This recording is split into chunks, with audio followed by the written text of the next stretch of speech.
বুধবার ত্রিপুরা মানব অধিকার কমিশনের সচিবের নিকট ডেপুটেশন প্রদান করলেন ধর্মনগর কদমতলায় সাম্প্রতিক দাঙ্গায় ক্ষতিগ্রস্ত ব্যবসায়ীরা। মূলত ৬-৭ অক্টোবর ২০২৪ সালে কদমতলায় কারফিউ চলাকালীন সময়ে কিছু দুর্বৃত্ত অনেক দোকানের জিনিসপত্র ভাঙার পাশাপাশি আগুনে পুড়িয়ে দেওয়া হয়। তাই আজ ক্ষতিগ্রস্তরা তাদের প্রকৃত ক্ষতিপূরণ পাওয়ার দাবিতে মানবাধিকার কমিশনে ৮ জন ব্যবসায়ী সাক্ষাৎ করেন। আজকে আমরা মূলত উত্তর ত্রিপুরার ধর্মনগরের কদমতলায় দুর্গাপূজার আগে গত ৬ এবং ৭ই অক্টোবর সরকারি মদতে যে সাম্প্রদায়িক হিংসা হয়েছে, সেই হিংসায় দেখা গেছে একজন মারা গেছেন, মৃত্যু হয়েছে পুলিশের গুলিতে, আরও ২ জন আহত হয়েছে।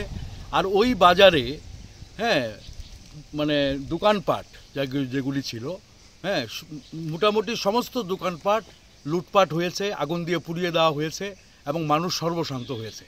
এবং ৭ থেকে ৮টি বাড়ি, সংখ্যালঘুদের বাড়িও জ্বালিয়ে দেওয়া হয়েছে এবং সেখানে পুলিশ ছিল নির্বিকার।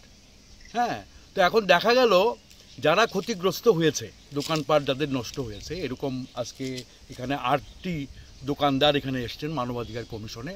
তারা আজকে দাখিল করেছেন সরকার তাদেরকে কম্পেনসেট করার কথা, ক্ষতিপূরণ দেওয়ার কথা। সরকার দেখা গেছে যে ক্ষতি হয়েছে 10 লাখ, ক্ষতি হয়েছে 20 লাখ, কিন্তু সরকার কম্পেনসেশন দেখেছে 50,000, 20,000, 25,000। এখন ডিএম তাদের অ্যাকাউন্টে টাকা ঢুকিয়ে দিয়েছে, কিন্তু তাদের সাথে কোনো কথা বলেনি।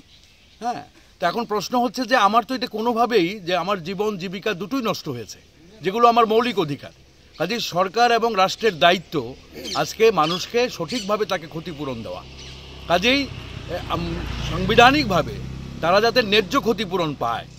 আজকে কদমতলার যারা ব্যবসায়ী তারা এখানে এসছেন, এরকম আরও ব্যবসায়ীরা রয়ে গেছেন, তারাও আসবেন, যে মানবাধিকার কমিশন যাতে ন্যায় বিচার করে এবং তারা পর্যাপ্ত ক্ষতিপূরণ পায় এবং তারা তাদের যে জীবিকা, সেই জীবিকা পুনরায় তারা ফিরে আসতে পারে মূল স্রোতে। এই দাবি নিয়েই আজকে আমরা মানবাধিকার কমিশনে এসেছি।